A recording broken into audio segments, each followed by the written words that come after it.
All right, we're going to talk to Jay Sekulow, the president's attorney, the chief counsel for the American Center of Law and Justice.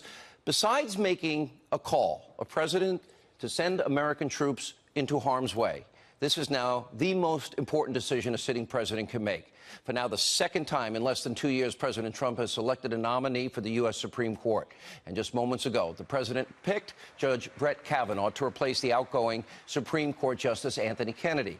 Of course, this was not a surprise. In an unprecedented move, Judge Kavanaugh was selected from a previously released list of 25 originalist justices, making this just one more example of how this president is the most transparent president in history and also keeping a clear promise to the American people. Now, clearly, this was not a decision that the president took lightly. Now, President Trump, in many ways, there's political aspects to this, and he had to thread a political needle. And by the way, he has to think about senators like Collins and Murkowski, and then on the other side, Senator Ted Cruz of Texas, Rand Paul of Kentucky. In other words, pick a judge with a very narrow margin in the U.S. Senate who could also successfully maneuver through a confirmation hearing and garner the votes from a majority of senators.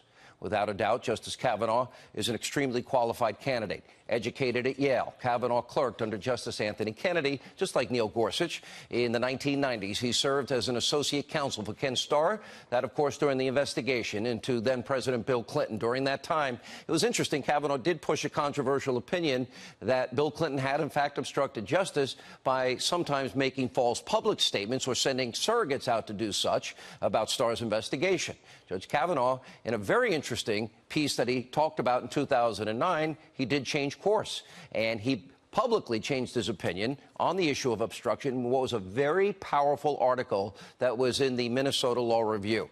We'll go over that in more detail. In 2006, he was appointed by George W. Bush to serve on the U.S. Court of Appeals for the D.C. Circuit, where he amassed a lengthy record of very key, important decisions. It's considered one of the most important courts in the land, including multiple opinions against the overreach of then-President Obama's EPA, other opinions that, in fact, bolstered our Second Amendment rights.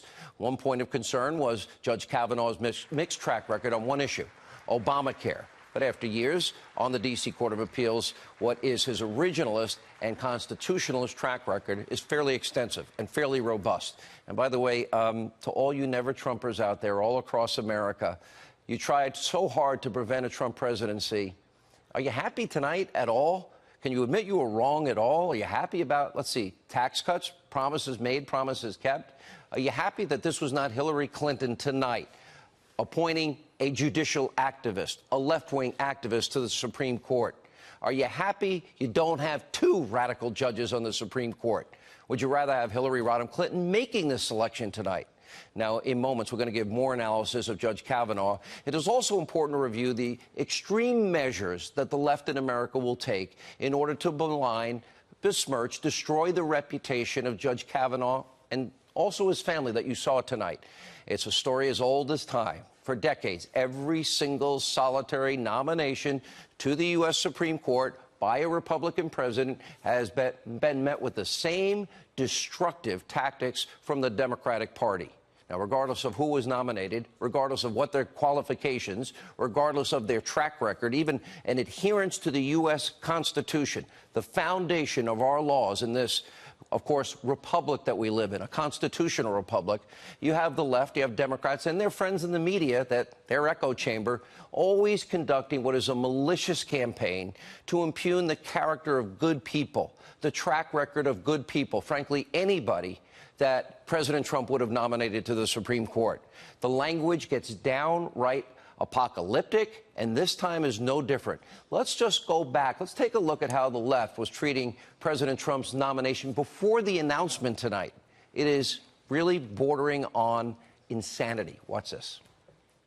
You just have to remember how extensive the conservative agenda is here for the Supreme Court. It's not just rolling back abortion rights. It's not just rolling back gay rights. It's not just eliminating affirmative action. It's not just expanding the death penalty. I've never recall a previous president outsourcing at least the initial selection process to an outside interest group, the way that this president has to the Federalist Society. A woman's freedom to make sensitive health care decisions hang in the balance with this nominee. It is near impossible to imagine that President Trump would select a nominee who isn't hostile to our health care law and health care for millions and millions and millions of Americans, who isn't hostile to a woman's freedom to make her own health care decisions. For the president, it's going to be all about the personal connection, who he feels comfortable with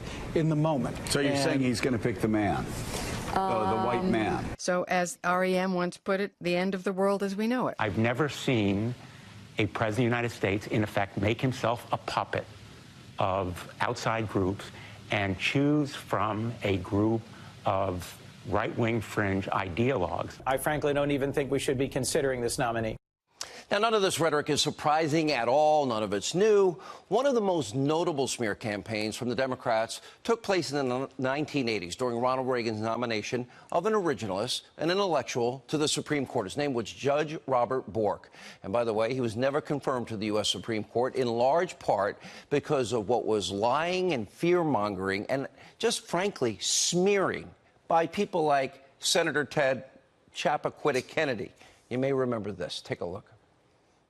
Robert Bork's America is a land in which women would be forced into back alley abortions, blacks would sit at segregated lunch counters, rogue police could break down citizens' doors in midnight raids, and school children could not be taught about evolution. Writers and artists would be censured at the whim of government. What the Democrats did to Judge Robert Bork was so egregious that it inspired a new term called borking. And years later, borking was in full play during the confirmation hearings of now Supreme Court Justice Clarence Thomas. By the way, I think one of the best justices we've ever had on the court in our lifetime. Back in 1991, Democrats rolled out a former colleague, Anita Hill, to make allegations against him, and it became so nasty that Justice Thomas called it a, quote, high-tech lynching. Watch this. This is a circus. It's a national disgrace. And from my standpoint, as a black American, as far as I'm concerned, it is a high-tech lynching for uppity blacks who in any way deign to think for themselves, to do for themselves, to have different ideas. And it is a message that unless you kowtow to an old order, this is what will happen to you. You will be lynched, destroyed, caricatured by a committee of the U.S. Senate rather than hung from a tree. It's already begun right now by Democrats to Judge Kavanaugh and to his family. As we speak, that it didn't matter who the president would have picked. And by the way, if you ever want to read a fantastic book, My Grandfather's Son, it was written by Justice Thomas. Amazing book, an amazing family, an amazing life story. And as we speak, you have this all-out effort to bork Judge Kavanaugh. It's in full swing. Most Democrats will never accept that they lost the election and that President Trump is appointing somebody who believes in fidelity to the Constitution, that believes in separation of powers, that interprets U.S. law based on the clear and written intent of our founders and the clear and written law as written by a separate branch of government. In other words, the legislative branch, and values inalienable rights in our Constitution above all else. Someone that believes in these very important constitutional principles: separation of powers, co-equal branches of government. Instead, the left, what do they want? They prefer Hillary's choices, judicial activists, people that will legislate from the bench, people that would even go as far as not rely on the Constitution, but even use international law to justify their activist decisions, superseding our own Constitution. Activist justices often creating law instead of interpreting the law, interpreting the Constitution. And given their Democratic friends, well, perfect cover for having to vote on many controversial left-wing issues that they would never get at the ballot box or legislatively. Now, because Judge Kavanaugh is not Justice Ruth Bader Ginsburg or Justice Sotomayor, get ready, hold tight, buckle up. Democrats are about to tell you, as they have been saying for 12 days now, the sky is going to fall. The world as you know it is going to end. And they want you to believe, they will lie to you, They want you to believe Judge Kavanaugh is going to lead, okay, just like Republicans, the dirty air, dirty water, the rise of, let's see, racism, sexism, misogynism, et cetera, et cetera. And by the way, that America will cease to exist as we know it. Now, my advice to the American people, they are going to lie to you. That's what they do. You have to listen to your own heart and mind, do your own research. We will be presenting as much information as we can on this program. The Democrats are trying to lie for political gain, and as always, an originalist, a constitutionalist. An appointment such as this to the Supreme Court strengthens the foundation of this country, the original intent of our founders and of our framers. The world is not coming to an end, just as it did not come to an end after the successful appointment of Clarence Thomas, Sam Alito, or Neil Gorsuch. Joining us first, we want to check in. He is the chief counsel for the American Center for Law and Justice. He's also the counsel to the president, and one great attorney that I know from personal experience. Jay Sekulow is with us, sir. All right, first of all, I want to read you something very quick, and I don't want to take your time. We have very little time. The president and his appointee took our time, but I want to read this to you. This was in 2006. This is by Judge Kavanaugh. And he actually said this, and I think it goes to the heart of judicial philosophy. And he said, it was a conference at George Mason Law School. He said, well, Justice Scalia, what did he stand for as a judge? It's not complicated, but it's profound and worth repeating. The judge's job is to interpret the law, not to make the law or make policy. Read the words of the statute as written. Read the text of the Constitution as written, mindful of history and tradition. Don't make up new constitutional rights that are not in the text of the Constitution. Don't shy away from enforcing constitutional rights that are in the text of the Constitution. Changing the Constitution is for an amendment process. And changing, by the way, policy within constitutional bounds is for the legislative branch. Remember that the structure of the Constitution, separation of powers, and federalism are not mere matters of etiquette and architecture, but are at least as essential to protecting individual liberty as the individual rights guaranteed in that text. And remember that courts have a crucial, critical role when a party has standing in enforcing those separation of powers and federalism limits. Simple but profound. And then he went on to talk about the 10 principles. As he says, separation of powers system is to be an umpire as a judge, means to follow the law, not remake the law, and to be impartial in how we go about doing that. A good umpire should not be making up the strike zone as he or she goes along. Judges, likewise, should not make up the rules as they go along. We see this in statutory interpretation. A good judge sticks to the established text and canons of construction that help guide us in interpreting ambiguous text. And he talked about Scalia's view of that. Your reaction? Well, look, Brett Kavanaugh is a brilliant lawyer. Judge Kavanaugh has been and continues to be a brilliant judge, and he's going to be, Justice Kavanaugh, a brilliant justice of the Supreme Court.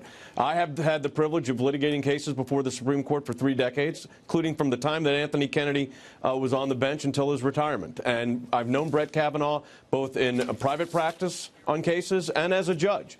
And the president has just nominated not only a well-qualified and brilliant jurist, but someone, as you just said, Sean, that understands the role of the judge, and that's critical. If you understand the Constitution, you understand the 3 branches of government, but you also understand the role of the judge.